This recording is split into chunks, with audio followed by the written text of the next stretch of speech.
끝번호 2653번으로 보내주셨습니다. 경기 양주 자이 아파트 30평대입니다. 15년 거주하고 있는데요. 최근에 이 15년 만에 드디어 가격이 오르고 있습니다. 더 가지고 있어야 할까요? 라는 문자 보내주셨네요. 자, 경기 양주 자이 아파트 향후 전망 알아보겠습니다.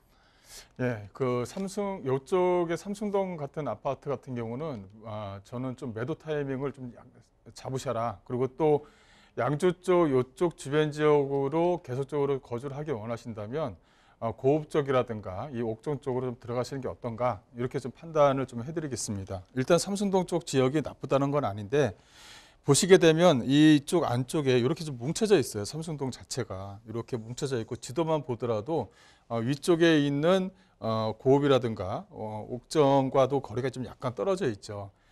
어쨌든 간에 양주 쪽 안쪽은 그 덕정역 쪽이 상당히 좀 중요한 의미를 갖습니다. 어쨌든 GTX의 C노선의 시작점이기 때문에 그래서 어쨌든 가격에 대한 모멘텀에 영향을 받는다고 한다면 이런 또 옥정 또 도화 산업단지 쪽 주변 지역의 가격에 대한 상승폭을 좀 가져갈 수가 있다. 그래서 이런 양주 옥정과 도화 쪽 주변 지역에 있는 그 주공 아파트들이 있어요. 주공 아파트들이 주변 지역에 있거든요. 그런 아파트들이 가격 상승에 대한 영향을 좀 받을 수가 있습니다. 하지만 여기 같은 경우도 이 아파트도 나쁘지는 않지만 1번, 2번, 3번 이렇게 좀 순차적으로 좀 번호를 매긴다고 한다면 1번이 그 안쪽에 들어가 있기 때문에 일단은 이렇게 뭐랄까요, 1번이 되는 아파트 안에 좀 들어가 있는 것이 좀 더 낫지 않을까 싶어요. 옥정 같은 경우도 지금 현재 가격의 상승폭이 좀 크죠.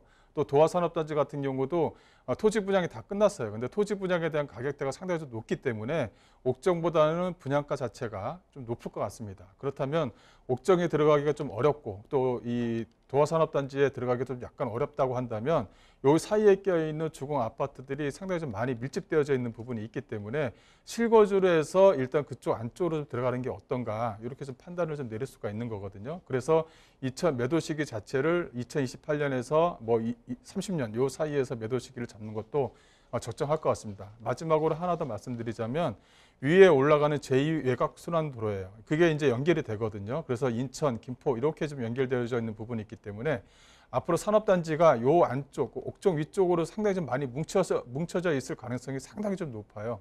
거기서 나오는 수요층이 진수요층이기 때문에 거기에 대한 어떤 전세가에 대한 어떤 그 기대도 좀 누릴 수가 있습니다. 그렇다면 나중에 혹시나 나놓고 전세를 끼고 나왔을 때 높은 가격에 또 전세를 매길 수 있는 여지도 충분히 있기 때문에 그쪽으로 좀 옮겨보시는 게 어떤가 이렇게 좀 말씀을 좀 드릴게요.